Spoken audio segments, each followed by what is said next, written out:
Hello students, am I audible? मेरी आवाज आ रही है बेटा? Can you hear me out? Mridalini बेटा, can you hear me?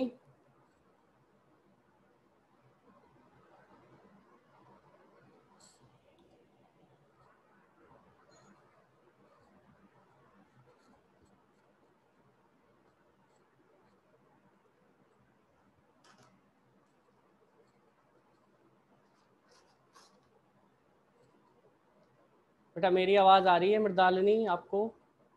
Yes sir. Okay बेटा, ठीक है। जरा मैं ये सेटअप कर दूं थोड़ा सा, ठीक है? चलिए।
ओके, चलो बेटा, ठीक है। शायद यूट्यूब लाइव नहीं होगा इससे। बाकी के बच्चे कहाँ रह गए हैं? टाइम नहीं हुआ। ओके अभी। अच्छा हाँ, ओके, आ जाएंगे अभी थोड़ी देर में, आ जाएंगे बेटा। चलिए। ठीक है बेटा, तो आज हम लोग बात करेंगे किसके बारे में? बोर एटॉमिक मॉडल के बारे में। उस पे आपको एक क्वेश्चन पूछा जाता है, या तो 1 नंबर का या 2 नंबर का आता है। तो उस टॉपिक को आज हम लोग कंप्लीट कर लेंगे। It will B finish today itself. तो इसके बारे में बात कर लेते हैं बेटा।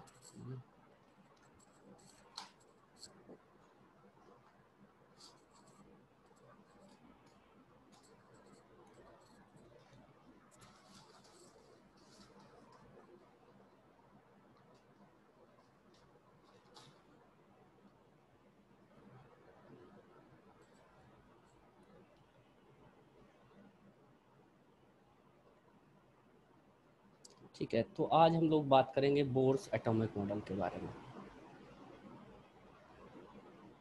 बोर्स एटॉमिक मॉडल, और इसमें क्या क्या चीज़ें हैं। मैं सिर्फ आपको वही चीज़ें बताऊंगा जहाँ से आपको क्वेश्चन सॉल्व करने का मौका मिलेगा, ठीक है? और इसके क्या क्या स्पेसिफिकेशंस हैं, उसी के बारे में बात करेंगे।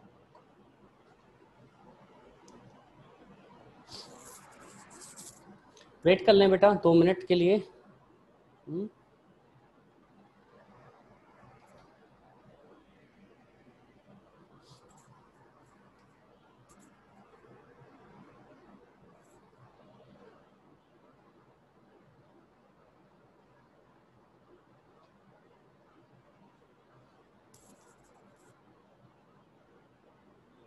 तो सबसे पहला पॉइंट, चलो स्टार्ट करते हैं बेटा। जिन बच्चों को आना होगा, शायद संडे की वजह से कुछ बच्चे शायद नहीं आ रहे हैं, ठीक है?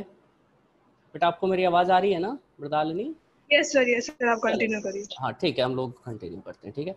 सबसे पहले तो सबको ये पता होना चाहिए कि आपका जो एटॉमिक मॉडल है, उसमें रदरफोर्ड ने भी, और चाहे आपके बोर्स हो, उन्होंने ये बताया है कि सेंटर में आपका क्या होता है बेटा? न्यूक्लियस होता है, ठीक है? This is nucleus.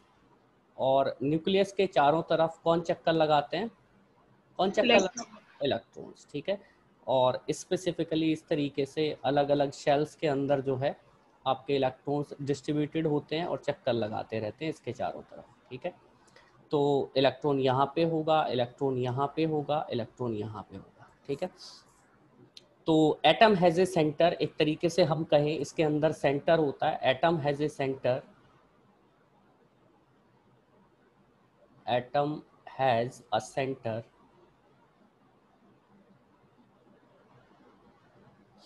Called nucleus, ठीक है, जिसको हम लोग किस नाम से जानते हैं, न्यूक्लियस के नाम से जानते हैं। और न्यूक्लियस के अंदर कितने नंबर ऑफ प्रोटॉन्स होते हैं बेटा, कैन यू टेल मी, आपको ये मालूम है?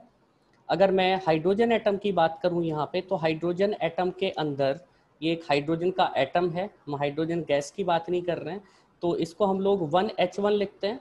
तो यहाँ पे जो लिखा जाता है ये किसको डिनोट करता है, जो एटॉमिक नंबर होता है, हाँ एटॉमिक नंबर होता है, ठीक है, एटॉमिक नंबर, ठीक है। और एटॉमिक नंबर किसके बराबर होता है, number of protons, number of protons, और उतने ही उसके अंदर क्या होते हैं बेटा,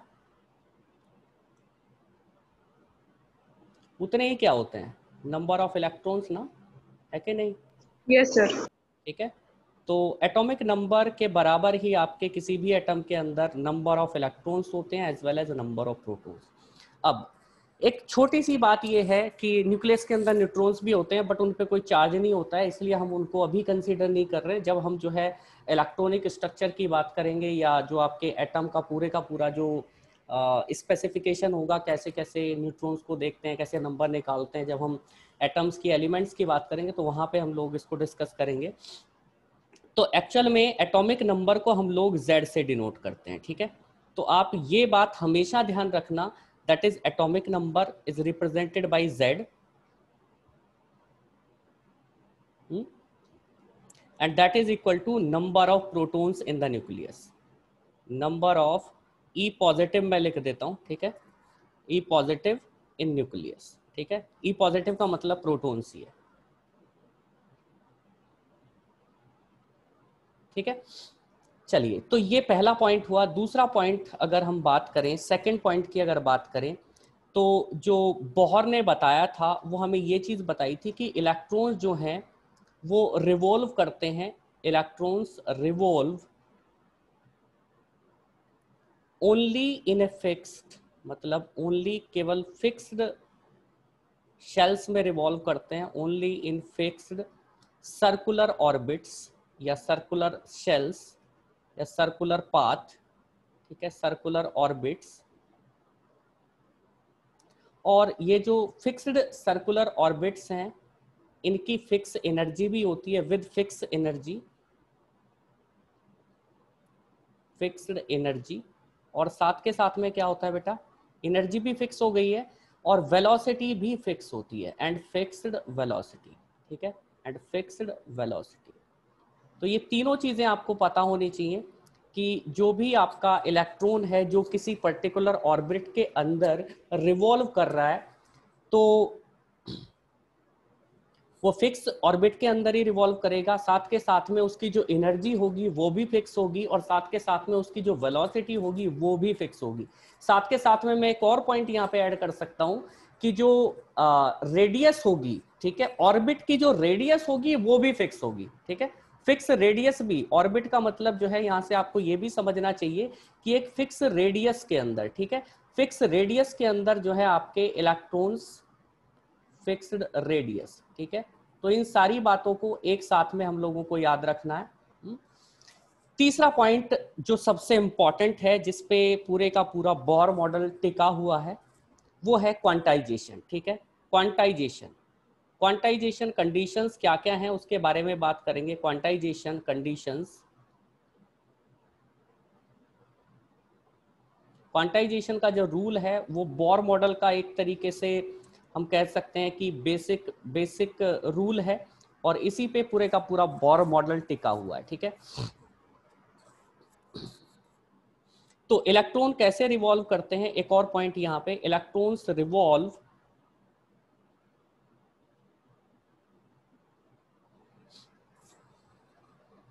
only in fixed circular, only in those circular orbits. कौन सी सर्कुलर ऑर्बिट्स? जो पहले बात कर चुके हैं, लेकिन यहाँ पे हम दूसरे प्रिंसिपल की बात कर रहे हैं, सर्कुलर ऑर्बिट्स, जहां पे जो एंगुलर मोमेंटम है, ठीक है, ऑर्बिट्स फॉर विच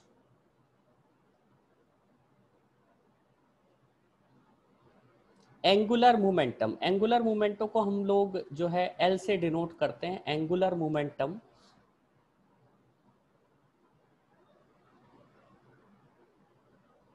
ठीक है, इसको हम लोग कैपिटल एल से डिनोट कर रहे हैं, is integral multiple of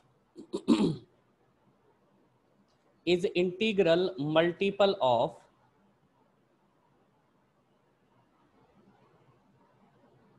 h upon 2 पाई। ठीक है, h यहाँ पे क्या है? प्लांक कांस्टेंट है बेटा, और 2 पाई का वैल्यू आपको पता ही होगा। ठीक है, तो h अपॉन 2 पाई का इंटीग्रल होना चाहिए उसी पर्टिकुलर सर्कुलर ऑर्बिट के अंदर आपके जो है इलेक्ट्रॉन्स रिवॉल्व करेंगे। ठीक है, और आप लोगों को अगर मैं प्रीवियस ईयर पेपर्स देख रहा था तो केमिस्ट्री में आपको एंगुलर मोमेंटम पे भी क्वेश्चन पूछा गया है, एनर्जी पे भी क्वेश्चन पूछा गया है, रेडियस पे भी क्वेश्चन पूछा गया है, टोटल एनर्जी पे भी, पोटेंशियल एनर्जी पे भी। तो सारी टर्मिनोलॉजी के बारे में हम लोग बात करेंगे एक एक करके। अब देखो इसका मतलब है क्या? इसका मतलब ये है कि हम लोग लिख सकते हैं जो एंगुलर मोमेंटम होता है दैट इज क्वांटाइज्ड, और वहां पे जो है इंटीग्रल पार्ट है तो हम n ले लेते हैं, और n का नंबर आपका कुछ भी हो सकता है, it can be 1, it can be 2, it can be 3, ठीक है, it can be 4, it can be 5, it can be anything, but वो इंटीग्रल होगा। आपको ये भी पता होना चाहिए कि जो बोर्स मॉडल में आपके जो नंबर था, शेल का जो नंबर था, जैसे कि n इज इक्वल टू 1 मैंने लिख दिया, n इज इक्वल टू 2 लिख दिया, तो ये रदरफोर्ड यूज करते थे। इसके बाद बोर्स ने इसको चेंज करके कुछ और नाम दिया, जैसे इन्होंने n इज इक्वल टू 1 को बोला k, ठीक है, इसके बाद n इज इक्वल टू 2 को बोला l, और n इज इक्वल टू 3 को बोला m, और n इज इक्वल टू 4 को बोला n, n is equal to 5 को क्या बोलेंगे बताइए आप लोग बेटा? o बोलेंगे। 6 को क्या बोलेंगे? बोलेंगे। ठीक है, उस तरीके से आगे बढ़ता चला जाएगा। हाँ, तो अगर आपको जो है शेल नंबर, अगर मैं यहाँ पे डिफाइन कर दूं, n क्या है यहाँ पे? Shell number. ठीक है, अगर हम शेल नंबर की बात करें तो शेल नंबर के हिसाब से अगर हम n इज इक्वल टू 1 रखें तो हमारा जो एंगुलर मोमेंटम होगा वो किसके बराबर हो जाएगा बेटा? It will be equal to h upon 2 pi simply, है कि नहीं? यस और नो? अगर हम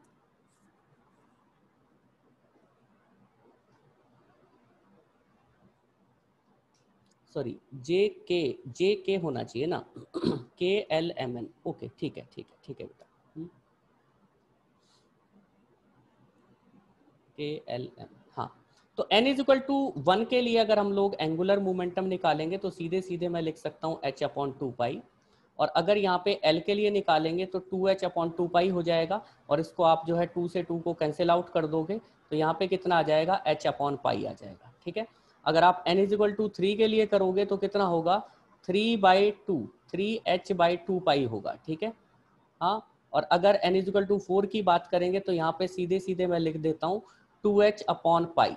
ठीक है, 2h अपॉन पाई होगा। ठीक है, तो आपको ये जो नंबर यहाँ पे n का दिखाई दे रहा है ये आपका इंटीग्रल में होना चाहिए।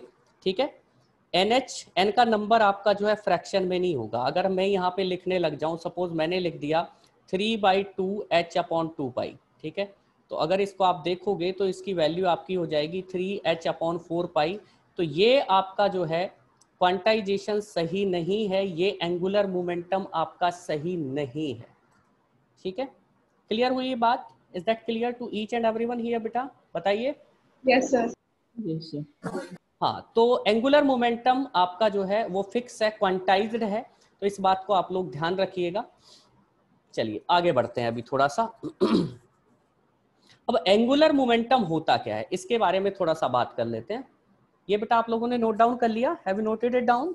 सर 1 मिनट दे दीजिए बस। हाँ हाँ यस बेटा, sir. Sure sure sure sure.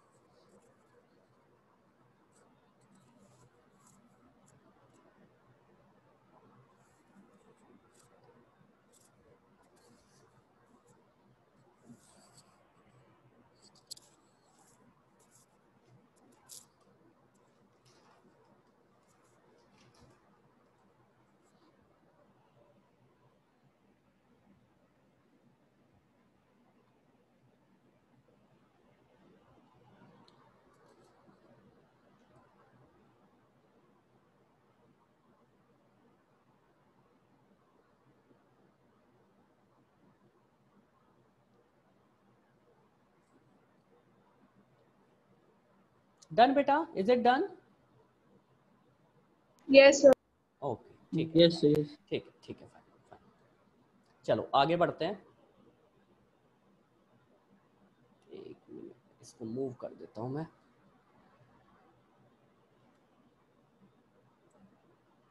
चलिए, अभी एक और चीज है, एंगुलर मोमेंटम होता क्या है। एंगुलर मोमेंटम को समझाने के लिए आप ये समझने की कोशिश करो कि यहाँ पे आपका जो इलेक्ट्रॉन है वो यहाँ पे है, ठीक है, और इलेक्ट्रॉन का जो मास है वो m है, और वो सपोज करो v वेलोसिटी से मूव कर रहा है, ठीक है, रिवॉल्व कर रहा है एक तरीके से। तो वो इस तरीके से घूमेगा चारों तरफ, जहाँ जहाँ पे भी घूमता जाएगा तो उसकी जो वेलोसिटी की जो डायरेक्शन है वो चेंज होती जाएगी, ठीक है। इलेक्ट्रॉन यहाँ पे गया, इलेक्ट्रॉन फिर यहाँ पे आएगा, ठीक है, इलेक्ट्रॉन फिर यहाँ पे आएगा, उसका मास m ही रहेगा हर जगह, ठीक है, वो चेंज नहीं होगा। लेकिन आपको ये दिख रहा है कि उसकी वेलोसिटी जो है वो चेंज हो रही है। अगर हम यहाँ पे देखें, यहाँ पे सपोज करो आपका न्यूक्लियस है और यहाँ से जो उसकी रेडियस है वो r है, हाँ, तो जो आपका एंगुलर मोमेंटम L होता है ये डायरेक्शनल या वेक्टर क्वांटिटी है एक तरीके से, अगर हम इसको मान के चलें तो यहाँ पे रेडियस भी आपकी वेक्टर क्वांटिटी है, और इसके साथ में जो आपका एक तरीके से सिंपल मोमेंटम है उसको मैं P से डिनोट कर रहा हूँ यहाँ पे। तो आपको ये पता होना चाहिए कि जो हमारा सिंपल मोमेंटम है वो किसके बराबर होता है, that is equal to mv ना, जहाँ पे v क्या है, हमारी वेक्टर क्वांटिटी है, डायरेक्शनल क्वांटिटी है, वेलोसिटी जो है डायरेक्शनल क्वांटिटी होती है। तो अगर हम लोग L निकालने की कोशिश करें तो यहाँ से क्या होगा, सिंपली हम लोग R ले लेंगे और इसकी जगह हम लोग क्या लिख देंगे, mv लिख देंगे, ठीक है। और ये आपकी वेक्टर क्वांटिटी है और ये इसका एक तरीके से क्या है, क्रॉस प्रोडक्ट है। अगर मैं यहाँ पे R और वेलोसिटी के बीच का एंगल अगर देखने की कोशिश करूं तो ये चीज शायद आप लोग फिजिक्स में पढ़ोगे तो आपको पता चलेगा कि जो इसका क्रॉस प्रोडक्ट होगा that will be equal to mv sin theta. Theta की Yes, sir. वैल्यू कितनी है बेटा, थीटा की वैल्यू यहाँ 90 है, तो यहाँ पे सिंपली क्या हो जाएगा, आर एम वी साइन 90, और साइन 90 की वैल्यू कितनी होती है, दैट इज इक्वल टू 1 ना, है कि नहीं। तो सिंपली जो हमारा एंगुलर मोमेंटम है वो किसके बराबर हो जाएगा, that will be equal to M V R ना, है कि नहीं साइन, हाँ ठीक है। तो एम वी आर हो गया है। अभी अभी हमने एक और चीज निकाली थी कि एल हमारा किसके बराबर था, एन एच अपॉन 2 पाई के बराबर था कि नहीं था,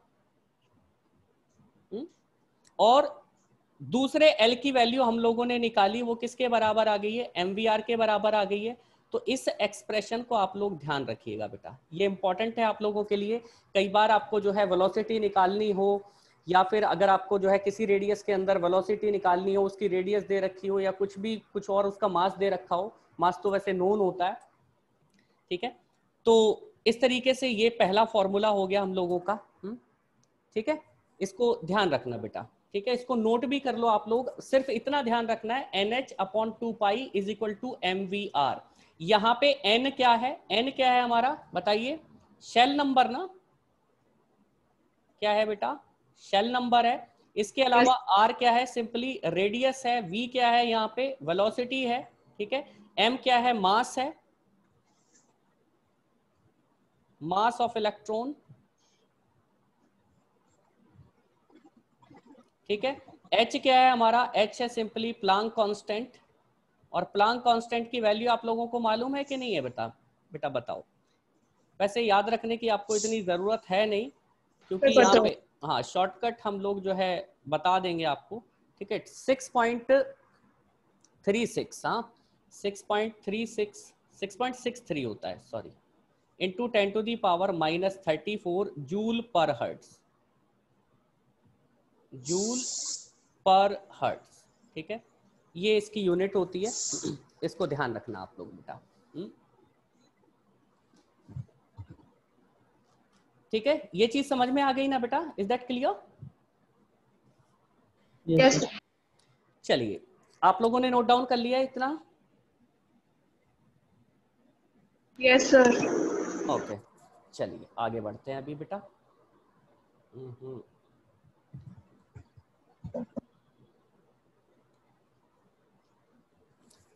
चलिए, तो फोर्थ पॉइंट हमारा जो है बोर्स मॉडल में, फोर्थ पॉइंट क्या है, फोर्थ पॉइंट के बारे में बात कर लेते हैं, ठीक है। फोर्थ पॉइंट के बारे में ये है, वाइल रिवॉल्विंग, जब रिवॉल्व कर रहा होता है, वाइल रिवॉल्विंग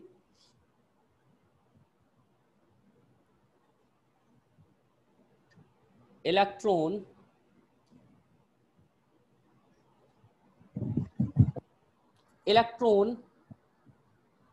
या इलेक्ट्रिक फोर्स की अगर बात करें, electric force between electrostatic force between किसके किसके बीच में लगेगा? अगर इलेक्ट्रोस्टैटिक फोर्स की हम लोग यहाँ पे बात करने लगे, बीच में आपका सेंटर में जो है आपका क्या है, न्यूक्लियस है, और यहाँ पे इलेक्ट्रॉन आपका रिवॉल्व कर रहा है, इलेक्ट्रॉन पे आपका पॉजिटिव चार्ज है, और जो न्यूक्लियस है उसके ऊपर कौन सा चार्ज है बेटा, बताइए? Sir positive. बिल्कुल पॉजिटिव चार्ज है। तो यहाँ पे जो फोर्स लगेगा, जो इसको हेल्ड करके रखेगा, इलेक्ट्रॉन को हेल्प करेगा किसमें, इसके चारों तरफ घूमने के लिए, उस फोर्स को हम लोग क्या बोलते हैं, सेंट्रीपिटल फोर्स बोलते हैं ना, जो सेंटर पे लगता है, सेंटर के टुवर्ड्स लगता है, सेंट्रीपिटल फोर्स। ठीक है, सेंट्रीपिटल फोर्स बोलते हैं। और सेंट्रीपिटल फोर्स हम लोग कैसे निकालेंगे, यहाँ पे आप लोगों ने फिजिक्स में आप लोग पढ़ोगे, जब इलेक्ट्रोस्टैटिक्स आप लोगों को पढ़ाई जाएगी, कि centripetal force helps to held the electron in that particular orbit. तो यहाँ पे हम लोग कह सकते हैं कि जो हमारा इलेक्ट्रोस्टैटिक फोर्स है between the electron and the nucleus of that particular atom, तो Fe से मैं इसको डिनोट कर देता हूँ, और जो हमारा सेंट्रीपिटल फोर्स लग रहा है वो किसके बराबर है, वो Fc के बराबर, मैं या Fc से डिनोट कर दे रहा हूँ।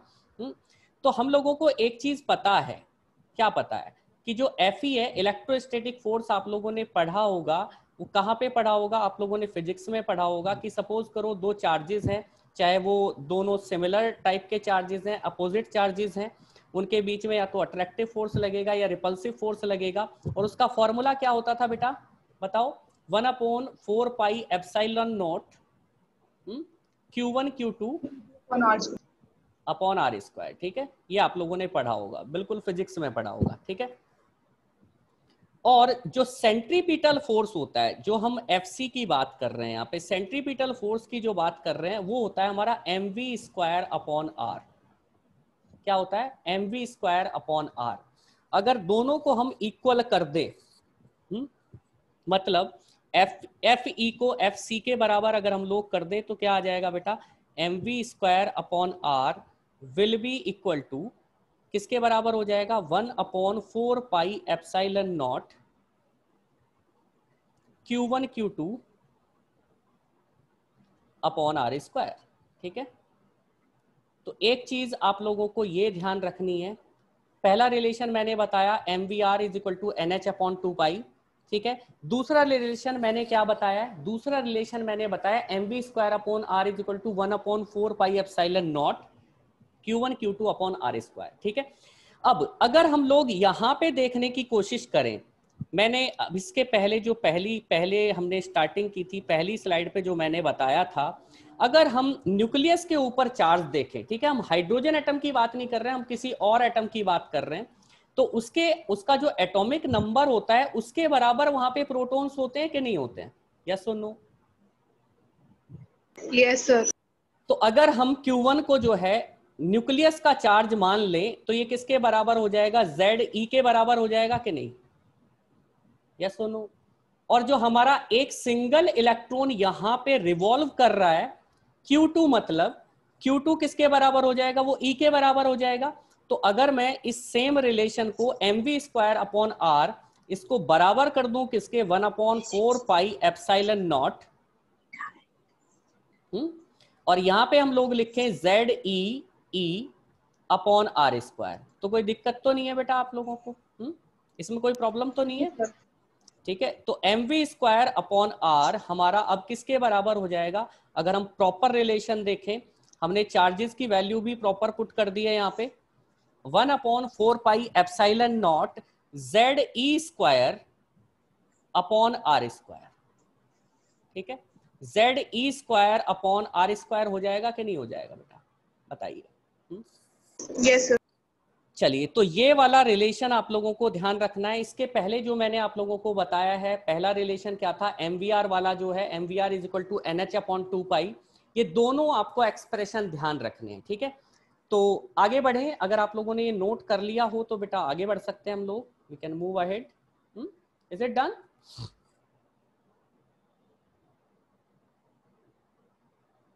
Yes, sir.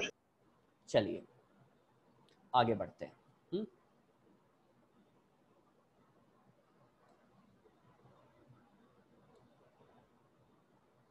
अब नेक्स्ट पॉइंट की बात करते हैं। पांचवा जो पॉइंट है हम लोगों का, सबसे इंपॉर्टेंट पॉइंट, बोर्स मॉडल का मोस्ट इंपॉर्टेंट, इसको आप लोग नोट करना, बहुत अच्छे से ध्यान भी रखना, ठीक है। इस पे आपको क्वेश्चन पूछे जा सकते हैं। पांचवा पॉइंट जो है हमारा बोर मॉडल का, वो ये है, while revolving in a particular orbit, while revolving in a particular orbit, in a particular orbit,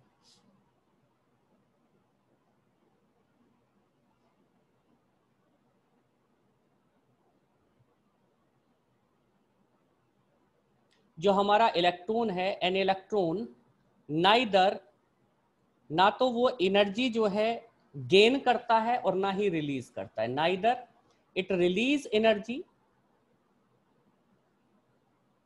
it release energy, ना तो वो एनर्जी को रिलीज करता है और ना ही वो, नाइदर इट गेन्स एनर्जी, ठीक है, neither it gains energy, it gains energy.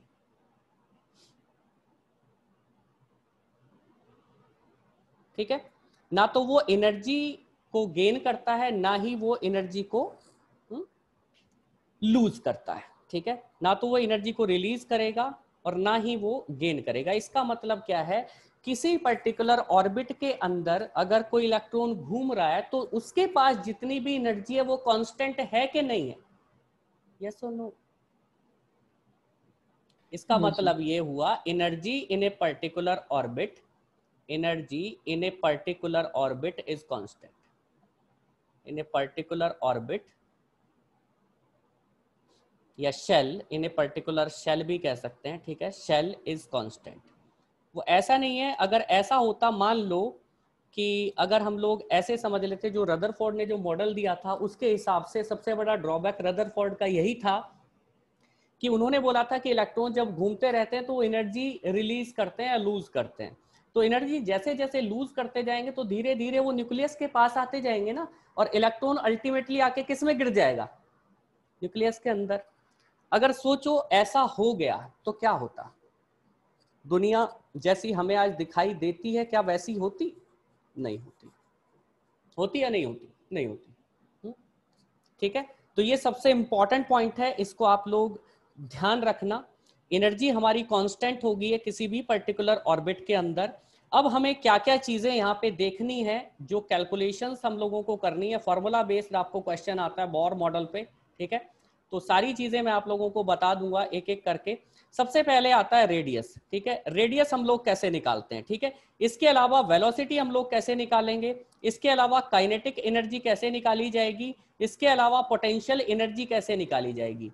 शायद आप लोगों को ऐसा लगता होगा कि जो पोटेंशियल एनर्जी है वो केवल हाइट के बेसिस पे होती है, कि आप जो है किसी ऑब्जेक्ट को जो है एक हाइट पे रख दो तो mgh के बराबर आपकी पोटेंशियल एनर्जी है, बट ऐसा नहीं है। कहीं पे भी आपके चार्जेस रखे हुए हैं तो उसके पास भी एक पोटेंशियल एनर्जी होती है, उसको बोलते हैं हम लोग इलेक्ट्रोस्टैटिक पोटेंशियल एनर्जी। ये टर्म आप लोग फिजिक्स में भी पढ़ोगे, वहां पे भी आप लोगों को समझ में आएगा, ठीक है। इसके अलावा पोटेंशियल एनर्जी के बाद हम लोग बात करेंगे टोटल एनर्जी की, ठीक है। तो इतनी टर्मिनोलॉजी हम लोगों को समझनी है और इन्हीं की कैलकुलेशन करनी है। सबसे पहला है आपका रेडियस, उसके बाद है वेलोसिटी, कि किस वेलोसिटी से किस पर्टिकुलर ऑर्बिटल के अंदर या ऑर्बिट के अंदर आपका इलेक्ट्रॉन जो है मूव करेगा, ठीक है, किस, और उस पर्टिकुलर ऑर्बिटल की जो रेडियस है वो कितनी होगी, या शेल की जो रेडियस है वो कितनी होगी। इसके अलावा उस पर्टिकुलर इलेक्ट्रॉन की काइनेटिक एनर्जी कितनी होगी, उस पर्टिकुलर इलेक्ट्रॉन की पोटेंशियल एनर्जी कितनी होगी, उस पर्टिकुलर इलेक्ट्रॉन की टोटल एनर्जी कितनी होगी, ठीक है। तो स्टार्ट करें बेटा, शुड वी स्टार्ट इट। देखो छोटे छोटे कैलकुलेशन है, मैं आप लोगों को ये नहीं चाह रहा हूं कि आपको इतना डिफिकल्ट क्वेश्चन नहीं आएगा, बट आपको ये बेसिक चीजें पता होनी चाहिए, क्योंकि कल को अगर आप लोग कहीं पे भी मतलब कोई दूसरा एग्जाम देते हो तो हो सकता है उसमें आपको फॉर्मूला पूछ लिया जाए कि इसका फॉर्मूला क्या होता है, इसका फॉर्मूला बताओ। तो कई बार फॉर्मूले का क्वेश्चन भी आप लोगों को आ सकता है, तो सारी चीजें आपको पता होनी चाहिए। बाकी जो सीधे सीधे क्वेश्चन है उसके लिए आपको जो डायरेक्ट फॉर्मूला होगा वो भी बताया जाएगा, बट हमें कैलकुलेशंस आनी चाहिए, डेरिवेशंस थोड़े बहुत पता होने चाहिए। तो यहाँ पे हम लोग स्टार्ट करते हैं। सबसे पहली चीज MVR वाला फॉर्मूला मैंने बताया था। MVR हमारा किसके बराबर होता है, NH/2 के बराबर, ठीक है। तो यहाँ से हम लोग क्या निकालने की कोशिश करते हैं,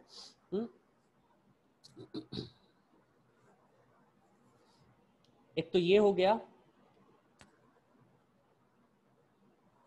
ये हमारी इक्वेशन नंबर 1 मान लेते हैं इसको, ठीक है। इसके अलावा जो दूसरी इक्वेशन थी हमारी वो थी mv²/r, ये हमारा सेंट्रीपिटल फोर्स था, and that was equal to 1/4 pi epsilon naught, ठीक है। ये आपका कांस्टेंट है, epsilon naught is permittivity constant.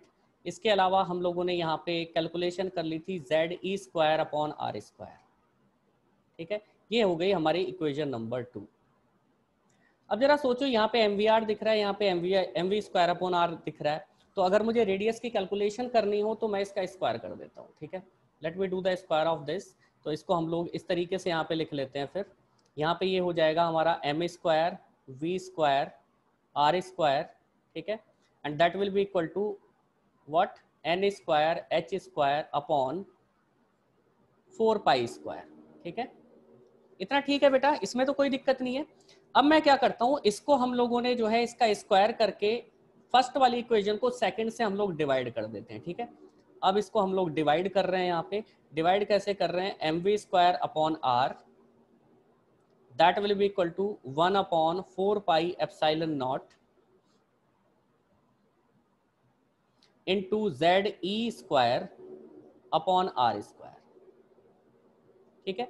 अगर यहाँ से आप कट करोगे तो जो आपका v² से v² कैंसिल आउट हो जाएगा, एक सिंगल m से इसकी पावर चली जाएगी, ठीक है, और r जो है ये आपका ऊपर चला जाएगा, ठीक है। अगर हम इस r की बात करें तो ये यहाँ पे जाएगा, 4 से 4 कैंसिल, 1 पाई से 1 पाई कैंसिल हो जाएगा, ठीक है, और ये एप्सिलॉन भी आपका ऊपर जाएगा। तो किस तरीके से हम लोग लिखेंगे यहाँ पे, m इंटू r स्क्वायर, ठीक है, इतना बचा हमारा, ये किसके बराबर हो जाएगा, that will be equal to n square, ठीक है। n और h का डिफरेंस बेटा आप लोगों को पता चल रहा है कि नहीं, n²h² इंटू r², और उसके साथ में क्या है, एप्सिलॉन नॉट भी है, डिवाइडेड बाय, ये किसके बराबर हो जाएगा, डिवाइडेड बाय, अब यहाँ पे 1 पाई बचा था ऊपर, तो पाई ZE², ठीक है, पाई ZE², ठीक है। यहाँ से भी कट कर लेते हैं, जो चीज़ें कट हो जाती हैं उनको कट कर लेते हैं बेटा। यहाँ पे आपका r² से r² कैंसिल आउट हो जाएगा, ठीक है, बाकी कुछ चीज़ें तो नहीं कट रही हैं। तो अब इस फॉर्मूले को मैं r की फॉर्म में, जब रेडियस हम लोग निकालेंगे तो रेडियस की फॉर्म में लिख देता हूँ। रेडियस जो है हमारी, रेडियस ऑफ द ऑर्बिट, वो कितनी हो जाएगी, r से जिसको हम रिप्रेजेंट कर रहे हैं, that will be equal to n², ये n है, शेल नंबर है, इसके बाद h², ठीक है, उसके बाद एप्सिलॉन नॉट यहाँ पे आ जाएगा, डिवाइडेड बाय पाई m जो है इधर से नीचे चला जाएगा, है कि नहीं, पाई इंटू m, और इसके अलावा ZE², ठीक है, ZE²। इतनी बात समझ में आई बेटा, नहीं आई? अब इसमें से हम लोग कांस्टेंट निकाल लेते हैं, क्या क्या चीजें कांस्टेंट हैं। तो यहाँ पे आपका जो है h² कांस्टेंट है, एप्सिलॉन नॉट जो है वो कांस्टेंट हो गया, नीचे आपका पाई भी कांस्टेंट है, उसके अलावा m भी कांस्टेंट है, और इलेक्ट्रॉन का जो चार्ज है वो भी कांस्टेंट है, ठीक है। तो इस एंटिटी को मैंने अलग लिख लिया है। इसके अलावा यहाँ पे क्या बच जाएगा आपका, n²/z बच जाएगा, ठीक है, n²/z। और इसका अगर हम लोगों को शॉर्टकट लिखना हो तो शॉर्टकट ऐसे लिखते हैं कि इसकी वैल्यू, ये जो कांस्टेंट है जो मैंने यहाँ पे ब्रैकेट में जो दिया हुआ है, इसकी वैल्यू आती है आपकी 0.53। कितनी वैल्यू आती है बेटा, 0.53 इनटू, यहाँ पे क्या बचा हुआ है हमारा, n²/z, ठीक है। ये आपका शॉर्टकट वाला फॉर्मूला हो गया, इसी को आपको यूज करना है ज्यादातर क्वेश्चंस में, यहीं से आपके जो है सारे के सारे क्वेश्चन निकल जाएंगे। और जो आपकी रेडियस यहाँ पे आती है वो बेटा मीटर में नहीं आती है, वो आती है एंगस्ट्रॉम में, ठीक है। इस बात का भी ध्यान रखना जरूरी है कि एटम से जो ऑर्बिट या शेल की जो रेडियस होगी, that is going to be equal to in terms of angstrom, ठीक है, क्योंकि बहुत साइज छोटा होता है आपका एटम का, और उसकी जो शेल की रेडियस होगी वो भी बहुत छोटी होगी। यहाँ तक बेटा आप लोगों को बात क्लियर हुई कि नहीं हुई? Is that clear? ये फॉर्मूला क्लियर है आप लोगों को या नहीं है? क्लियर है। क्लियर है कि नहीं है सभी बच्चों को? बेटा बताइए। Yes sir. हाँ, डायरेक्टली बस इसको याद रखना है।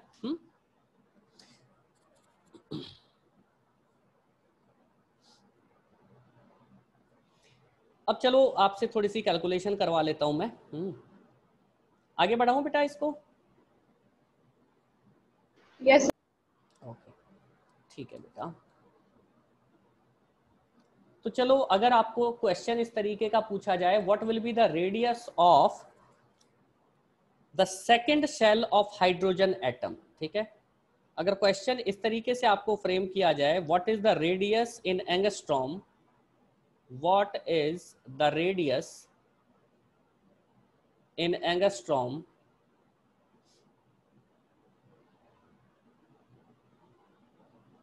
for the second shell of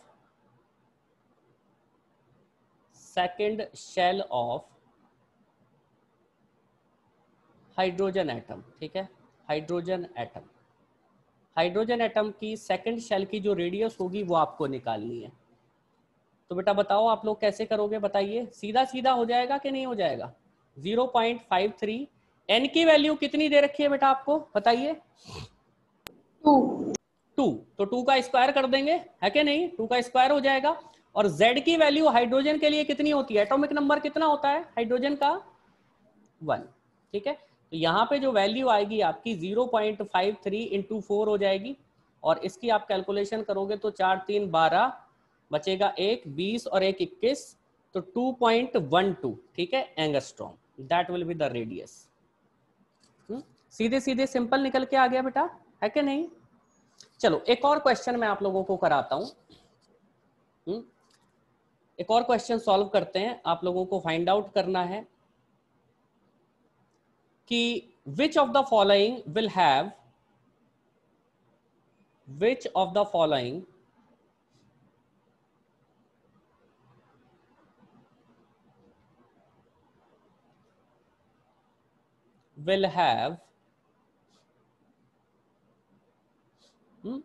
the same radius as that of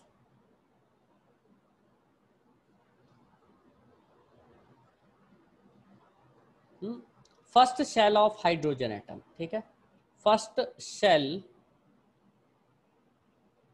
of hydrogen, ठीक है,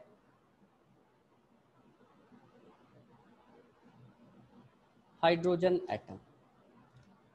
तो आपको ऑप्शन यहाँ पे 4 अगर मैं दे दूं कि सपोज करो n is equal to 2 of Li 2 positive, ठीक है। एक्चुअल में एक और चीज आप लोगों को यहाँ पे बताना जरूरी है कि जो आपका बोर्स मॉडल है वो उसकी लिमिटेशन है, ठीक है, एक तरीके से आप लिमिटेशन कह सकते हो। लिमिटेशन बोर्स मॉडल की ये है कि ये केवल हाइड्रोजन लाइक एटम्स पे ही एप्लीकेबल है, मतलब जिनके अंदर एक सिंगल इलेक्ट्रॉन हो। Did you get my point और नॉट? बेटा ये बात समझ में आई कि नहीं?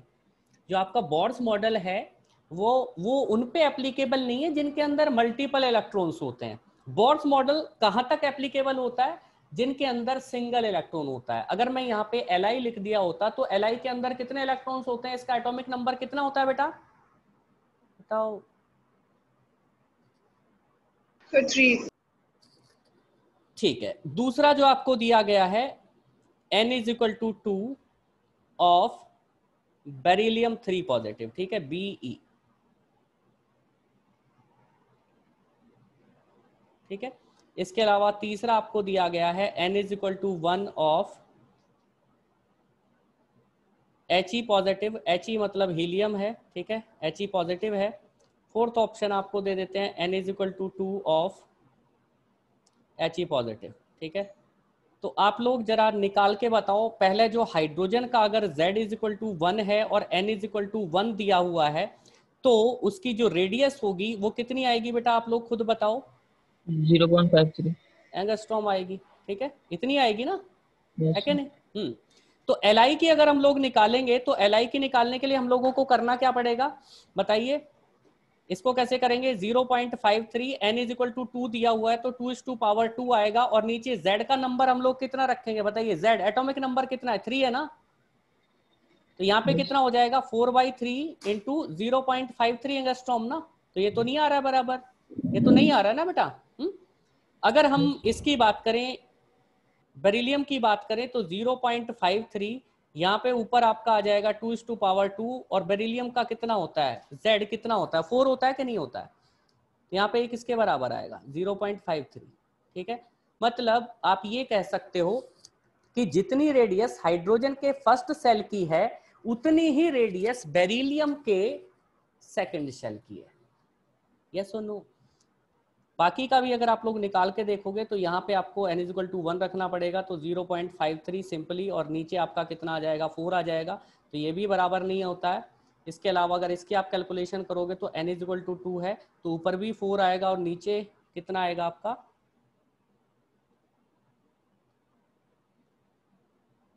सॉरी 2 आएगा ना, यहाँ पे 4 थोड़ी, हीलियम का 2 होता है ना, 4/2, ठीक है। So that will be equal to I think 1.06, ठीक है। तो ये भी हमारा बराबर नहीं आ रहा है, तो इसका मतलब जो हमारा आंसर है, आंसर क्या है बेटा, what is our answer here, simply n is equal to 2 of beryllium 3 positive, ठीक है। क्लियर हुआ ये क्वेश्चन, नहीं हुआ बेटा बताओ, चल मी, अरे बेटा बोलो। Yes, sir. Clear. क्लियर है, ठीक है, चलिए आगे बढ़ते हैं बेटा। अब आते हैं रेडियस की, हम लोगों ने बात कर ली है, रेडियस के बाद हम लोग बात करेंगे काइनेटिक एनर्जी की, ठीक है, या वेलोसिटी कैसे निकालते हैं, ठीक है। सॉरी, वेलोसिटी हम लोगों को निकालनी है, शायद मैंने वेलोसिटी को वहाँ पे डिनोट नहीं किया था। वेलोसिटी कैसे निकालते हैं, वेलोसिटी का फॉर्मूला कैसे डिराइव करेंगे, उसी के बारे में बात होगी अभी। वेलोसिटी पे आते हैं, ठीक है, ठीक है। हम लोगों ने ये फॉर्मूला पढ़ा था mvr is equal to NH/2 pi, ठीक है। और अभी हम लोगों को r की वैल्यू पता चल गई है, ठीक है। अगर मैं बैक जाऊंगा तो आप लोगों को पता चलेगा कि r की वैल्यू हम लोगों ने क्या निकाली थी। तो mv को मैं यहाँ पे बाहर रख लेता हूँ, यहाँ पे जो हमने निकाला था वो निकाला था n² के अलावा h² के अलावा क्या आया था, एप्सिलॉन नोट आया था, और नीचे की साइड हम लोगों ने क्या लिखा था, पाई m, और उसके साथ में था हमारे पास ZE², ठीक है। वही वैल्यू मैंने यहाँ पे पुट कर दिया, that is equal to NH/2 pi, ठीक है। अगर यहाँ पे हम लोग कट करके देखें तो m से m कैंसिल आउट हो जाएगा कि नहीं हो जाएगा बेटा बताइए, m से ये वाला m कैंसिल आउट हो गया, इस पाई से ये वाला पाई कैंसिल आउट हो जाएगा, ठीक है। इस n से जो है एक पावर इसकी जो है कट हो जाएगी, है कि नहीं, इस h से एक इसकी पावर h वाली कट हो जाएगी। तो यहां से अगर हम लोग v का फॉर्मूला अगर निकालेंगे, वेलोसिटी अगर निकालेंगे किसी पर्टिकुलर ऑर्बिट के अंदर, तो यहाँ पे v हमारा किसके बराबर आएगा, v will be equal to ZE², ऊपर चला जाएगा ZE² अपॉन, नीचे क्या क्या बचेगा बेटा बताइए, एक तो n बचा हमारा, एक h बचा हमारा, इसके अलावा एप्सिलॉन नॉट बचा, और उसके पहले 2 भी तो बचा था, 2NH एप्सिलॉन नॉट। और इसमें से अगर हम लोग कांस्टेंट निकाल दें तो कांस्टेंट हमारे क्या क्या है, E² कांस्टेंट है, इसके अलावा 2 कांस्टेंट है, H कांस्टेंट है, एप्सिलॉन नॉट कांस्टेंट है, तो इसको ब्रैकेट के अंदर डाल देते हैं। अब यहाँ पे क्या बचेगा, Z/N बचेगा कि नहीं बचेगा, अरे यस और नो। और इन सब की वैल्यू अगर हम लोगों को निकालनी हो तो that will come exactly equal to 2.18 into 10⁶, ठीक है। तो z और n आपका वेरी कर सकता है, और यहाँ से जो वेलोसिटी आएगी आपको वो मीटर पर सेकंड में मिलेगी। ये आपका फॉर्मूला हो गया वेलोसिटी का, ये शॉर्टकट हो गया, इसी को बस ध्यान रखना है बेटा, ठीक है। चाहे आपको एंगुलर मोमेंटम पूछा जाए, चाहे आपको रेडियस पूछी जाए, चाहे आपको वेलोसिटी पूछी जाए, किसी के भी बारे में बात हो तो सीधे सीधे हम लोग इस तरीके से कैलकुलेशन करके निकाल सकते हैं।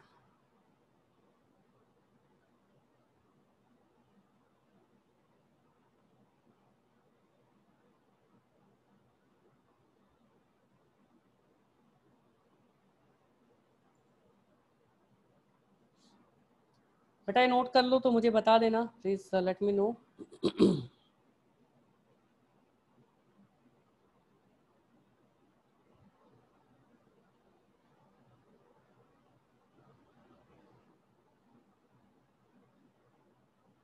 डन बेटा, is it done? Yes, sir. ठीक है, चलिए आगे बढ़ते हैं अभी।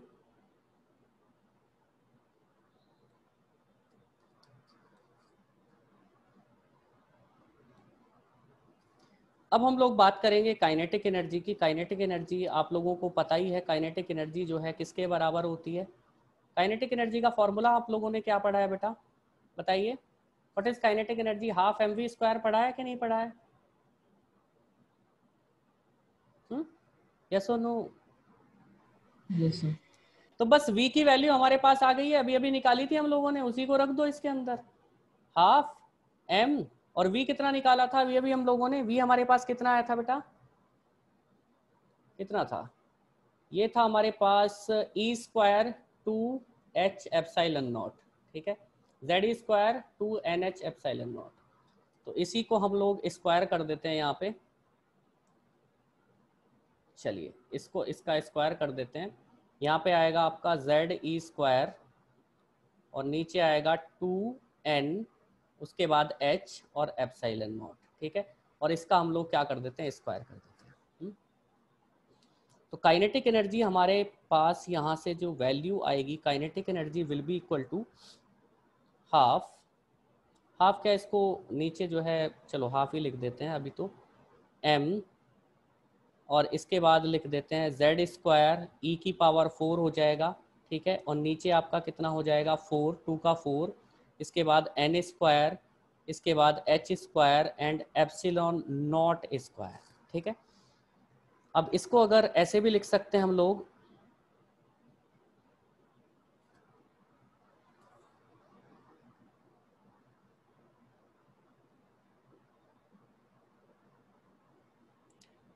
m⁴ जो इसमें कांस्टेंट है उसको साथ में ले लेता हूं मैं, तो 2 की मल्टीप्लिकेशन 4 के साथ में होगी तो यहाँ पे 8 आ जाएगा।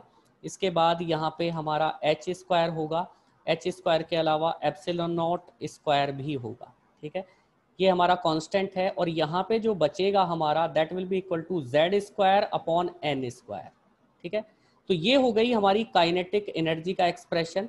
और अगर शॉर्टकट हम लोगों को देखना हो तो ये कांस्टेंट की वैल्यू हम लोग एक साथ में पुट कर देते हैं, ठीक है। और एक साथ में पुट करने के बाद जो वैल्यू हमें मिलेगी यहाँ पे काइनेटिक एनर्जी का जो शॉर्टकट वाला फॉर्मूला हो जाएगा that will be equal to, देखो यहाँ पे पॉजिटिव का साइन है, यहाँ पे नेगेटिव का साइन नहीं है। इसका रीजन कोई बता सकता है बेटा मुझे? जो कांस्टेंट है उसकी वैल्यू आपकी कैलकुलेट करोगे, सारे के सारे जितने भी कांस्टेंट है उनकी वैल्यूज अगर पुट करके निकालोगे तो जो आपको मिलेगा यहाँ पे 13.6 वैल्यू मिलेगी। बट यहाँ पे ना तो पॉजिटिव का साइन दिख रहा है ना ही नेगेटिव का साइन दिख रहा है। तो इसका मतलब क्या है, काइनेटिक एनर्जी या तो जीरो हो सकती है या फिर वो पॉजिटिव में होगी। अगर कोई पार्टिकल, कोई भी किसी भी टाइप का पार्टिकल है, चाहे वो इलेक्ट्रॉन है, प्रोटॉन है, एटम है, कोई मॉलिक्यूल है, या कोई पर्सन है, कोई ऑब्जेक्ट है, कुछ भी है, अगर वो मूव कर रहा है तो मतलब उसकी काइनेटिक एनर्जी पॉजिटिव में होगी ना। इसलिए हम लोगों को हमेशा ध्यान रखना है, जब भी आपको काइनेटिक एनर्जी के बारे में क्वेश्चन पूछा जाए तो वहां पे साइन हमेशा क्या लगाना है बेटा, बताइए? पॉजिटिव। और साथ Positive. के साथ में ये बात भी आप लोगों को ध्यान रखनी है कि यहाँ पे जो काइनेटिक एनर्जी हम लोगों ने जो निकाली है वो किसके अंदर आई है, वो इलेक्ट्रॉन वोल्ट के अंदर आई है, हाँ, जूल के अंदर नहीं आई है। जूल या कैलोरी में हम लोगों ने नहीं निकाली है, ठीक है। किस में निकाली है? इलेक्ट्रॉन वोल्ट में निकाली है। और जितने भी क्वेश्चंस आप लोगों को केमिस्ट्री के पूछे जाते हैं रिगार्डिंग द बोर्स मॉडल, वहां पे भी आप लोगों को जो काइनेटिक एनर्जी या किसी भी टाइप की एनर्जी निकालनी होती है regarding the Bohr's atom Bohr's model, तो वो हम किस में निकालते हैं? इलेक्ट्रॉन वोल्ट में, ठीक है बेटा। इसको जरा नोट डाउन करो जल्दी से। और मैं ये चीज भी आप लोगों को बता देता हूं कि अगर आप काइनेटिक एनर्जी को एक इलेक्ट्रॉन वोल्ट को आपको कन्वर्ट करना है किसके अंदर? जूल के अंदर, तो आपको क्या करना पड़ेगा? 1 electron volt is equal to 1.6 into 10⁻⁻19 joule, ठीक है। इस बात का ध्यान रखना बेटा, ठीक है। अगर आपको इलेक्ट्रॉन वोल्ट से जूल में कन्वर्जन करना है तो 1 इलेक्ट्रॉन वोल्ट कितने के बराबर होता है? 1.6 into 10⁻⁻19 joule. Is it done? Is it done बेटा? Yes, sir. ओके, चलिए।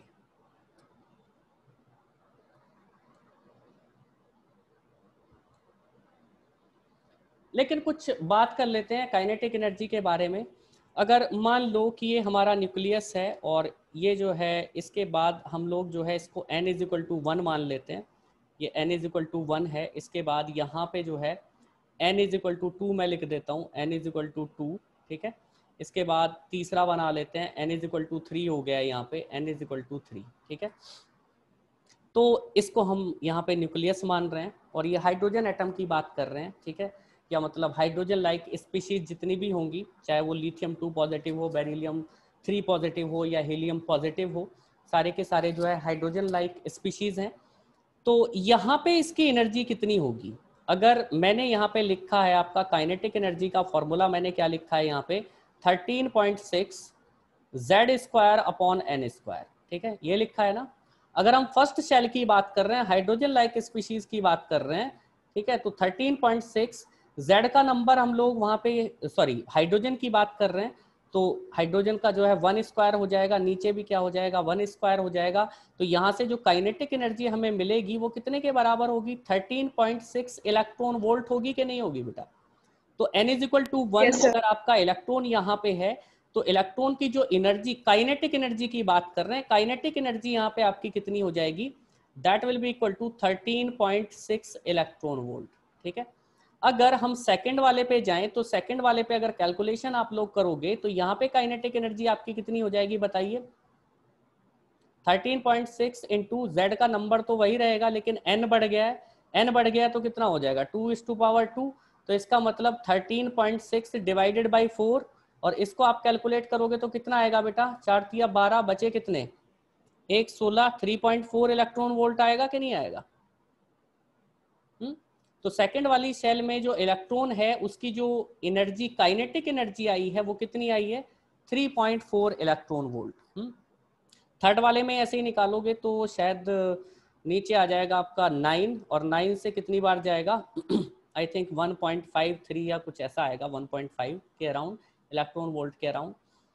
अब देखो यहाँ पे एक चीज आप लोगों को समझ में आ रही होगी। क्या चीज समझ में आ रही होगी? कई बार हम लोगों को ऑप्शंस दिए जाते हैं क्वेश्चन के अंदर और पूछ लिया जाता है कि किसकी वेलोसिटी ज्यादा होगी। आप लोगों को ये पता है कि सब जगह इलेक्ट्रॉन्स हैं, तो इलेक्ट्रॉन्स का जो मास है वो बराबर होगा कि नहीं होगा? बस सुनो। Yes, sir. हाँ, तो अगर आप लोगों को मैं ये पूछूं कि जो आपका इलेक्ट्रॉन है, इलेक्ट्रॉन की जो वेलोसिटी है वो n इज इक्वल टू 1 में ज्यादा होगी या n इज इक्वल टू 2 में ज्यादा होगी या n इज इक्वल टू 3 में ज्यादा होगी? बताइए किसमें सबसे ज्यादा वेलोसिटी होगी इलेक्ट्रॉन के रिवॉल्यूशन की? जो आपका इलेक्ट्रॉन रिवॉल्व कर रहा है किसमें सबसे ज्यादा होगी बताइए?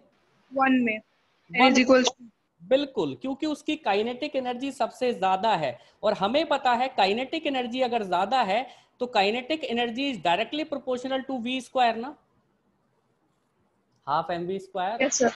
हाँ, है कि नहीं? तो हमें ये चीज पता है, तो इससे आप लोगों को आइडिया लग जाता है कि हाँ कहाँ पे वेलोसिटी ज्यादा है कहाँ पे कम है। तो कई बार आप लोगों को क्वेश्चन सॉल्व करने की भी जरूरत नहीं पड़ेगी। तो मतलब कहने का ये हुआ कि न्यूक्लियस से जैसे जैसे इलेक्ट्रॉन दूर जाता रहता है वैसे वैसे उनके बीच का जो इलेक्ट्रोस्टैटिक फोर्स है वो कम होता जाता है, और इलेक्ट्रोस्टैटिक फोर्स कम होने की वजह से या काइनेट जो इलेक्ट्रोस्टैटिक फोर्स जो कम हो रहा है उसकी वजह से जो उसकी वेलोसिटी है, इलेक्ट्रॉन की रिवॉल्व करने की जो वेलोसिटी है वो कम होती जाती है जैसे जैसे वो न्यूक्लियस से दूर होता जाएगा या जैसे जैसे जो शेल का नंबर है वो बढ़ता जाएगा। ठीक है बेटा। तो दो चीजें और लास्टली मुझे डिस्कस करनी है आप लोगों के साथ में, एक पोटेंशियल एनर्जी है और एक आपकी जो है टोटल एनर्जी है। उन दोनों के बारे में बात कर लेते हैं। तो सबसे पहले पोटेंशियल एनर्जी पे आ जाते हैं।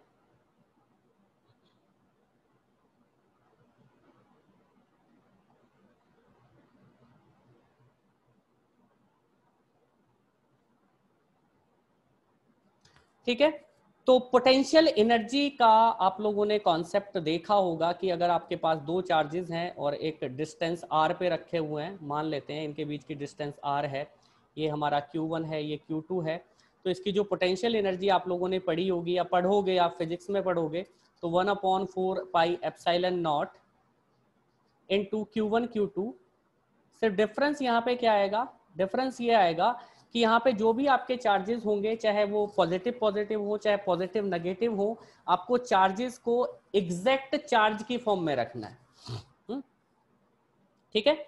तो पोटेंशियल एनर्जी अगर हम लोग यहाँ पे बात करने लग जाएं, potential energy will be equal to 1/4 pi epsilon naught, और Q1 की जगह, Q1 के अकॉर्डिंग अगर हम लोग बात करें तो बीच में न्यूक्लियस है हमारा, ठीक है। तो न्यूक्लियस पे जो चार्ज है वो है Ze पॉजिटिव, ठीक है, मैं Ze पॉजिटिव लिख रहा हूं, ठीक है। और यहाँ पे जो हमारा सिंगल इलेक्ट्रॉन जो रिवॉल्व कर रहा है उस पे कितना चार्ज है, E नेगेटिव। तो इसको हम इसी फॉर्म में लिखेंगे, Ze पॉजिटिव है इनटू E नेगेटिव, ठीक है। तो पॉजिटिव नेगेटिव जब हम लोग साइन की बात करते हैं तो नेगेटिव आएगा अल्टीमेटली। तो ये हमारा किसके बराबर हो जाएगा,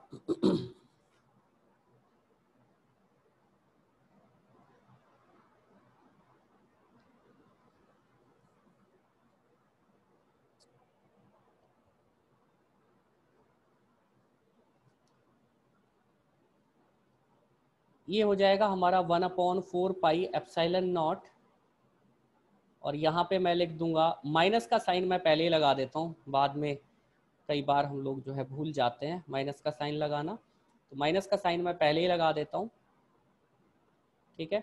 माइनस का साइन मैंने यहाँ पे लगा दिया है। अब मैं यहाँ पे लिखूंगा Ze²/r, और r की वैल्यू आप लोग जो है, जो हमने रेडियस की वैल्यू निकाली थी उसको रख सकते हैं यहाँ पे। तो रेडियस की वैल्यू हम लोगों की कितनी आई थी बेटा, बताना मुझे, जस्ट टेल मी, कितना आया था रेडियस, कितना आया था बेटा हम लोगों का, into h², हाँ n² into h² epsilon naught। अच्छा ओके ठीक है। R- हाँ तो uh, r की वैल्यू हम लोग यहाँ पे पुट कर लेते हैं 1/4 पाई एप्सिलॉन नॉट, ऊपर हमारा Ze² रहेगा, ठीक है। r की वैल्यू जब पुट करेंगे तो यहाँ पे था हमारा h²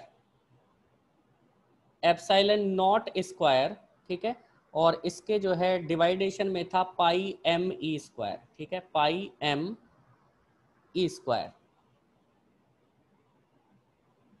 ठीक है। इसके साथ में जुड़ा हुआ था, ये तो कांस्टेंट था, और कांस्टेंट के साथ में और क्या था हमारा n²/z भी तो था, तो यहाँ पे n²/z लिख लेते हैं, ठीक है। ये वाली जो एंटिटी है इसको ऊपर ले जाते हैं, ठीक है। तो इसको ऊपर ले जाएंगे हम लोग, 1/ माइनस का साइन ध्यान रखना है, यहाँ पे माइनस का साइन नहीं भूलना है बेटा, क्योंकि उसी से सारी गड़बड़ी हो जाती है। 1/4 पाई एप्सिलॉन नॉट Ze², ठीक है, इनटू यहाँ पे हम लोग क्या लिखेंगे, यहाँ पे लिखेंगे पाई, इसके अलावा m(e²), और साथ में क्या आएगा, z आएगा, और डिवाइडेड बाय क्या हो जाएगा, h² एप्सिलॉन नॉट स्क्वायर और n², ठीक है। तो यहाँ पे देख लेते हैं क्या क्या चीज़ें जो है कैंसिल आउट हो सकती हैं। कोई चीज़ पाई से पाई कैंसिल आउट हो जाएगी, ठीक है, और कुछ कैंसिल आउट हो रहा है कि नहीं हो रहा है, और तो कुछ लग नहीं रहा मुझे। तो यहाँ से जो वैल्यू आएगी -1/, तो यहाँ पे हम लोग लिखेंगे एप्सिलॉन नॉट की क्यूब हो जाएगी, ठीक है। इसके अलावा h² हो जाएगा, h² के अलावा n² आ जाएगा, और साथ में यहाँ पे हम लोगों का क्या बचा हुआ है, इनटू Z², m भी तो है यहाँ पे, हाँ yes m is also there, m(e⁴), ठीक है। तो अगर यहाँ से पूरे के पूरे कांस्टेंट हम लोग अलग निकाल लें तो 1/m(e⁴) divided by epsilon not की क्यूब इनटू h², ठीक है। ये हमारे निकल गए कांस्टेंट, ठीक है। और साथ के साथ में यहाँ पे क्या बचा है बेटा, ऊपर क्या बचा है हमारे पास, Z² बचा है, और नीचे क्या बचा है हमारे पास, n² बचा है, ठीक है। तो ये हो गया आपका फॉर्मूला पोटेंशियल एनर्जी का, ठीक है। और यहाँ पे भी अगर आप लोग देखोगे तो पोटेंशियल एनर्जी का सिर्फ डिफरेंस इतना है कि जो काइनेटिक एनर्जी हम लोगों ने निकाली थी वो पॉजिटिव में थी, बट यहाँ पे किसका साइन आ गया? पोटेंशियल एनर्जी में किसका साइन आ गया बेटा? नेगेटिव। कुछ और चीज बची है यहाँ पे?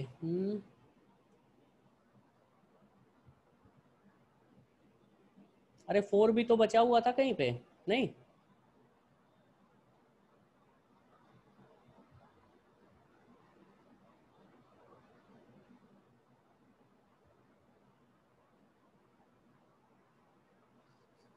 फोर कहीं बचा हुआ था कि नहीं? सर ये राइट साइड में जो सबसे पहला स्टेप हम लोगों ने करा 1/4πε0, वहाँ पे हाँ 4 बचा है नीचे। हाँ, ये वाला 4 में चेंज नहीं आना चाहिए ना, वही तो मैं बोल रहा हूँ। तो यहाँ पे 1/4 ε0 का क्यूब और h स्क्वायर n स्क्वायर, तो ये तो हमने z square upon n square को बाहर निकाल लिया, तो यहाँ पे 4 भी रहना चाहिए। ठीक है, यहाँ पे 4 रहेगा बेटा, इट विल बी देयर। ठीक है, समझ में आई बात कि नहीं आई? इसको जरा नोट डाउन करो, फिर हम लोग जरा इसको मैं आप लोगों को बताता हूँ कि कैसे करना है। जो हमारा काइनेटिक एनर्जी का फॉर्मूला था वहीं से हमें जो है इसका क्लू मिलेगा।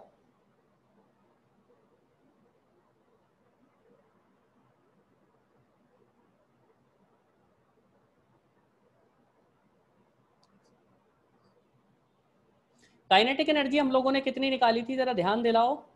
काइनेटिक एनर्जी थी हमारी m⁴, ठीक है, और नीचे क्या था? नीचे था हमारा 8, ठीक है, 8h² और एप्सिलॉन क्यूब था कि स्क्वायर था? स्क्वायर है सर, स्क्वायर। एप्सिलॉन स्क्वायर है, तो यहाँ पे एप्सिलॉन क्यूब कैसे आ गया? कुछ तो गड़बड़ हुआ है हम लोगों से। एप्सिलॉन नॉट रेडियस में से सिंगल है, कोई पावर नहीं है उसमें। अच्छा अच्छा, सिंगल है, सिंगल है। Yes sir. नहीं बेटा, पावर में होगा। रेडियस में सिंगल कैसे होगा? सर मेरे कॉपी में तो मैंने वही वही देख के लिखा है, तो सिंगल लिखा है मैंने। ठीक है ठीक है ठीक है, एक मिनट इसको जरा देख लेते हैं। ठीक है, लेट मी गो बैक। यही हो जाता है कि फॉर्मूले सामने लिख के रखने चाहिए हर बार, जो भी हमारे रिलेशन है।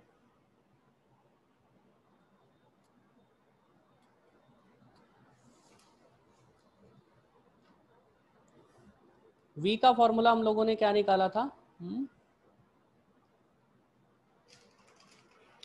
वेलोसिटी हमारी कितनी थी? e², हाँ, upon 2h epsilon not I थी ना, यहाँ से निकाल सकते हैं ना हम लोग।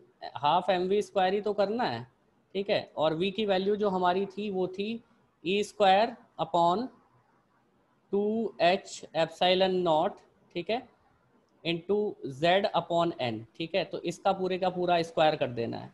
तो बेटा स्क्वायर तो आएगा ना, यहाँ पे स्क्वायर कितना आएगा? यहाँ पे 4 हो जाएगा, यहाँ पे e⁴ हो जाएगा, यहाँ पे h² epsilon not square z² upon n² हो जाएगा। तो सही तो है। तो एप्सिलॉन नॉट स्क्वायर होता है यहाँ पे, इंटू यहाँ पे होता है हमारे पास z² अपॉन n²। ये है हमारा काइनेटिक एनर्जी का फॉर्मूला। बट यहाँ पे एप्सिलॉन नॉट क्यूब क्यों आ रहा है? Why it is coming like that? हमने कुछ गड़बड़ी की है बेटा यहाँ पे?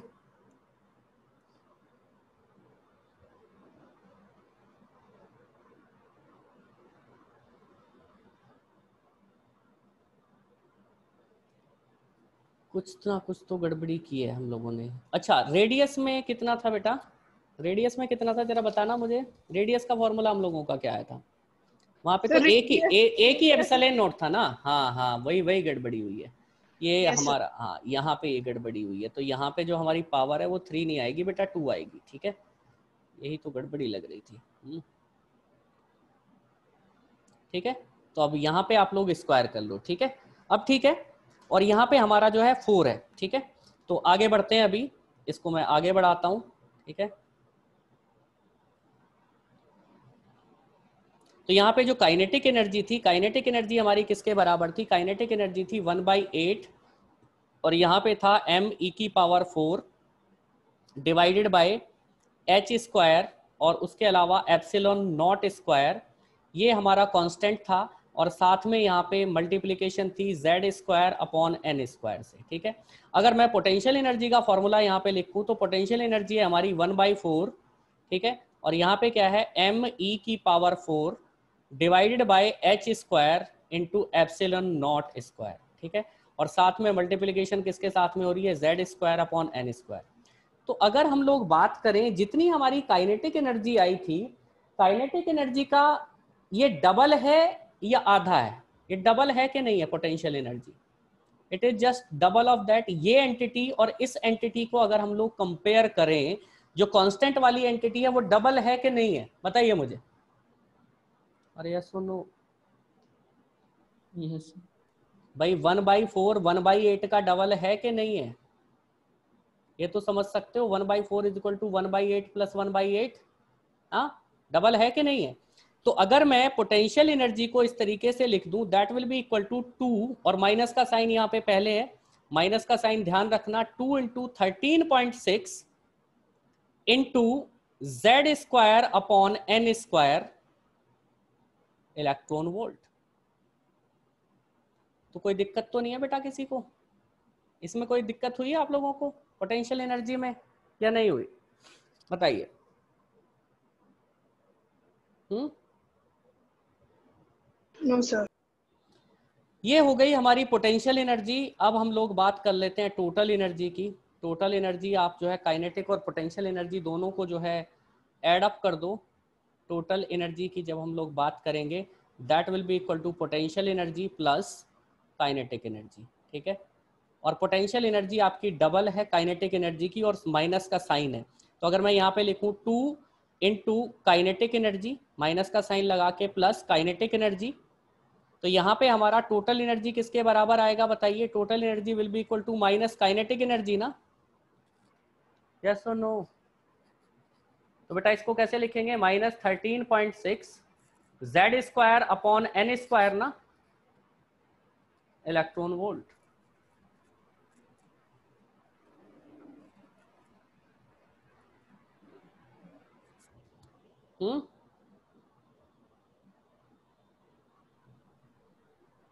बात समझ में आई कि नहीं आई बेटा, आ गई सर। आ गई। जरा इसको नोट कर लो, आसान है।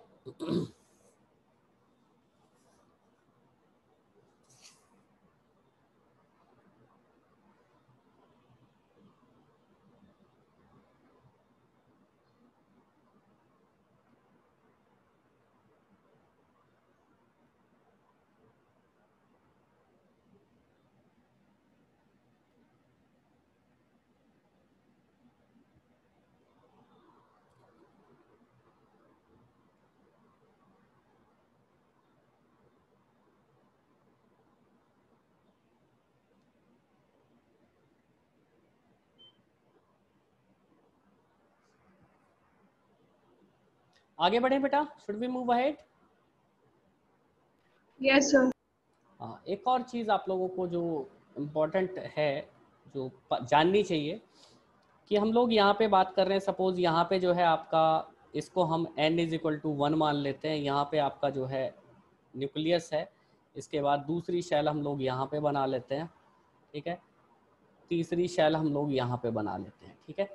तो n इज इक्वल टू 1 पे अगर हम टोटल एनर्जी की बात करें, तो यहाँ पे जो इलेक्ट्रॉन होगा उसकी जो टोटल एनर्जी होगी वो कितनी होगी बेटा, -13.6 इलेक्ट्रॉन वोल्ट। यहाँ पे जो आपका इलेक्ट्रॉन होगा उसकी जो है एनर्जी कितनी होगी बताइए, -3.4 इलेक्ट्रॉन वोल्ट। और यहाँ पे जो होगा हमारा इलेक्ट्रॉन, उसकी एनर्जी कितनी होगी, -1.53 इलेक्ट्रॉन वोल्ट। यस और नो। अब देखो, काइनेटिक एनर्जी और जो टोटल एनर्जी है और जो पोटेंशियल एनर्जी है, potential energy just like kinetic energy, just उसका डबल होती है। लेकिन काइनेटिक एनर्जी हमेशा आपकी पॉजिटिव में होती है, लेकिन जो टोटल एनर्जी है वो भी आपकी नेगेटिव में है। तो अब आप लोग मुझे बताओ, जैसे जैसे इलेक्ट्रॉन आपका दूर होता जा रहा है न्यूक्लियस से, तो उसकी एनर्जी बढ़ रही है या घट रही है,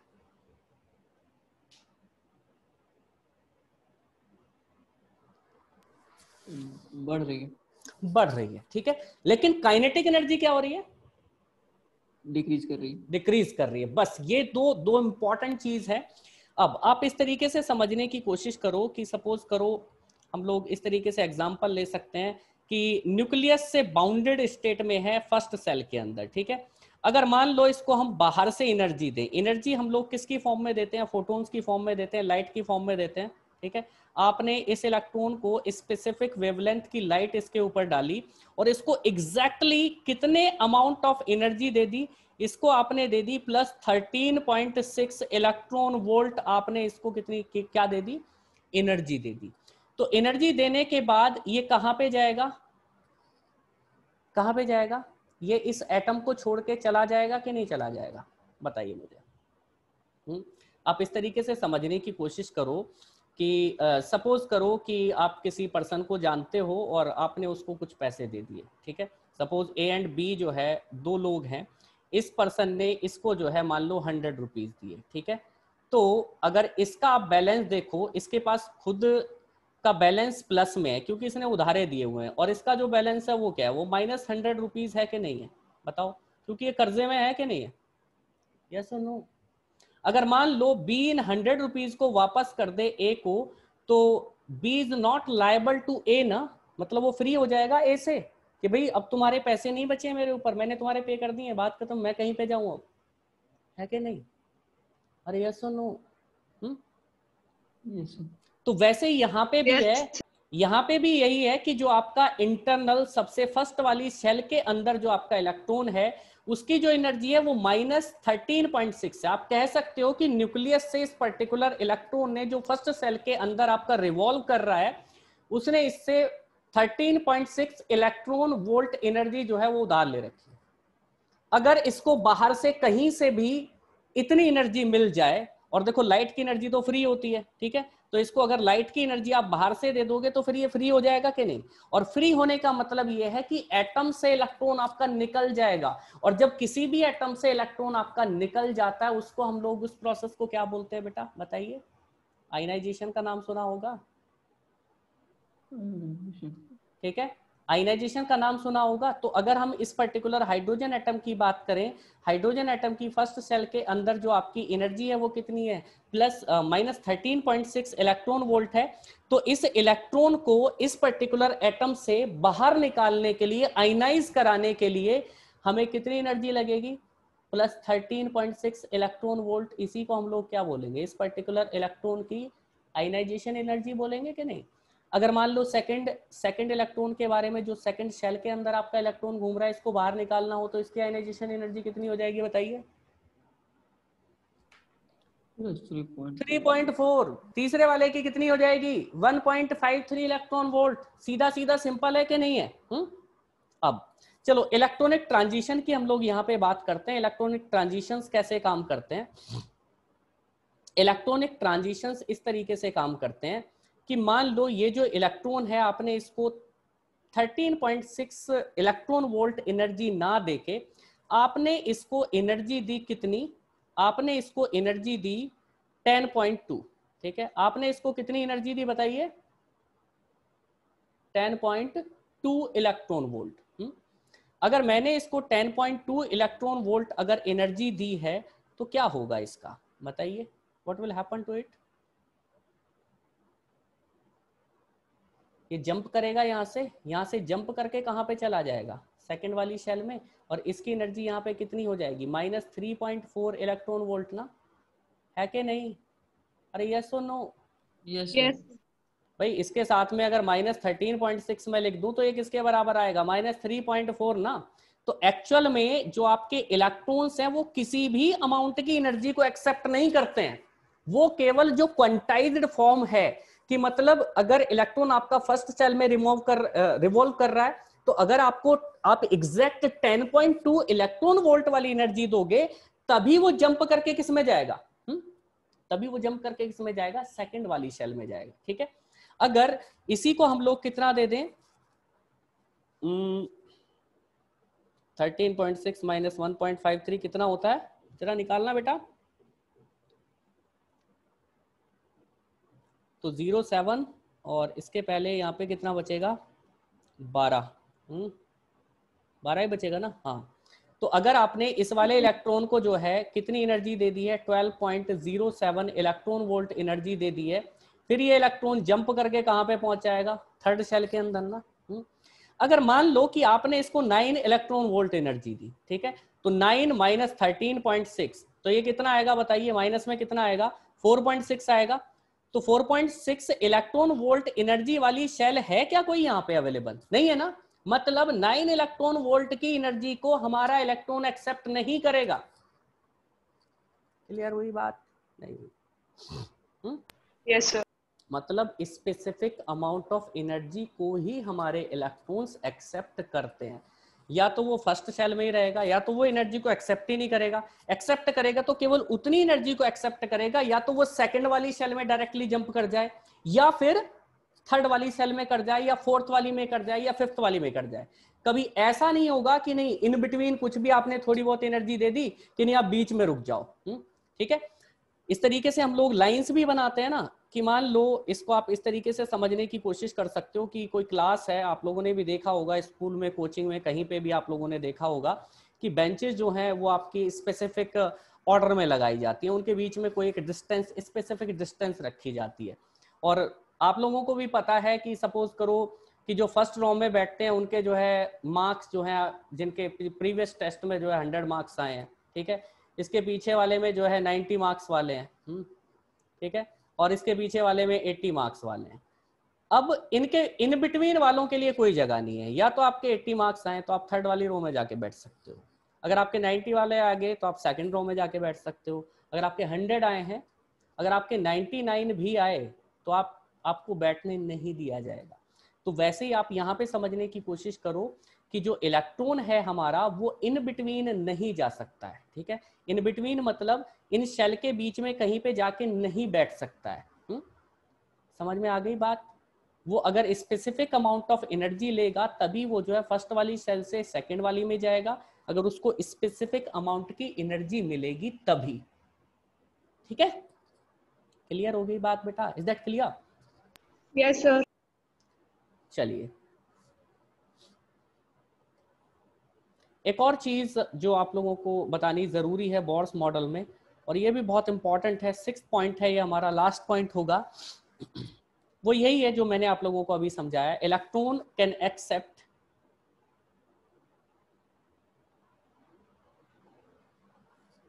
एंड कैन लूज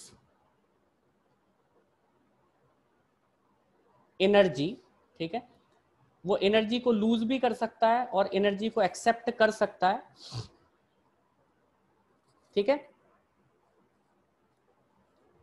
तो अगर इलेक्ट्रॉन हमारा, if electron accept energy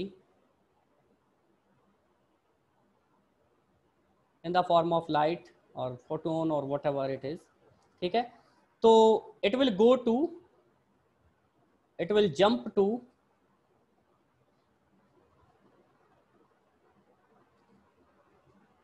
higher energy level, it will jump to higher energy level,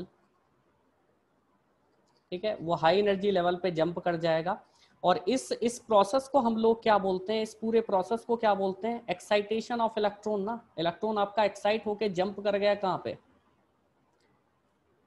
excitation of electron, that it have jumped from the shell number 1 to shell number 2 or 3 or something like that।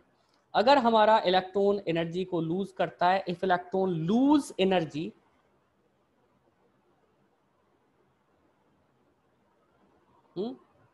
It will recedes, recedes का मतलब वो drop down, it will drop down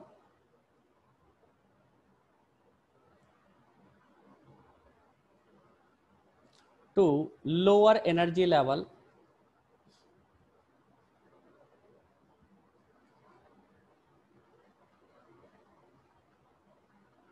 ठीक है। हाँ, और इसको हम लोग क्या बोलेंगे, we are going to call it de excitation, ठीक है। आपका जो इलेक्ट्रॉन है वो वापस से ग्राउंड स्टेट की तरफ मूव करना स्टार्ट कर दिया है, एक्साइटेशन, ठीक है, डी एक्साइटेशन ऑफ इलेक्ट्रॉन। और ये चीज मैं आप लोगों को बता ही चुका हूं कि अगर कोई इलेक्ट्रॉन आपका फर्स्ट शेल में है तो उसकी एनर्जी वहां पे E1 है, और उसको आप बाहर से एनर्जी अगर स्पेसिफिक अमाउंट में दोगे तभी वो जो है सेकंड शेल में जाएगा, ठीक है। अगर E1 वाला है उसको आप डेल्टा E डैश अगर दोगे, स्पेसिफिक अमाउंट की एनर्जी दोगे, तभी वो मूव करेगा थर्ड वाली शेल में, ठीक है। कभी ऐसा नहीं होगा कितनी भी अमाउंट में आप एनर्जी दे दोगे तो वो इन बिटवीन नहीं रहेगा, वो इन बिटवीन नहीं रहेगा। तो बेटा ये सब कुछ 5-6 चीजें थी आपके बोर्स एटॉमिक मॉडल की, और यहाँ पे जितने भी फॉर्मूलाज मैंने बताए हैं आप शॉर्टकट भी अगर याद रखोगे तो आपके बेटा सारे के सारे क्वेश्चन जितने भी एमएससी एंट्रेंसेस में पूछे जाते हैं, चाहे वो DU का हो, चाहे वो JNU का हो, चाहे वो IIT JAM का हो, कहीं का भी हो, सारे के सारे केमिस्ट्री के रिलेटेड बोर्ड्स मॉडल के सारे क्वेश्चन बन जाएंगे बेटा। क्लियर? डन? हाँ जी, यस सर। तो चलिए आज की क्लास को यहीं पे समाप्त करते हैं। ये आप नोट डाउन कर लो बेटा और फिर मुझे बताओ when it is done. Next class हमारी जो है श्रोडिंजर वेव इक्वेशन से रिलेटेड होगी। तो श्रोडिंजर इक्वेशन के बारे में हम लोग बात करेंगे। इसके अलावा आपका जो कुछ चैप्टर है, एक एक चैप्टर को हम लोग ऐसे ही फिनिश करते जाएंगे। बहुत कुछ ज़्यादा आप लोगों को पढ़ने की ज़रूरत नहीं है, ठीक है। ऑर्गेनिक केमिस्ट्री में हम लोगों को थोड़ा सा टाइम ज़्यादा देना पड़ेगा, तो उस पर हम थोड़ा सा टाइम ज़्यादा लगाएंगे क्योंकि रिएक्शंस पे आपको ज़्यादा क्वेश्चंस पूछे जाते हैं।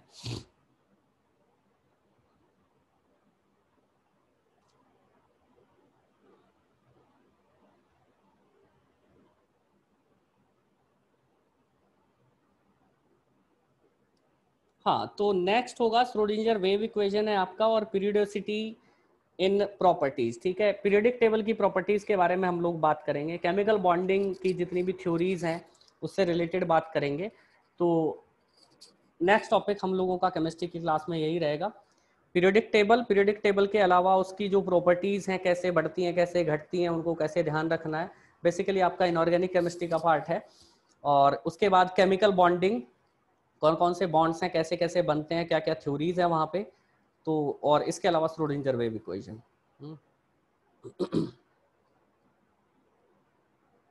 Okay sir. ओके, चलिए बेटा, ठीक है, तो मिलते हैं नेक्स्ट क्लास में। हाँ, thank you sir. Okay, bye bye.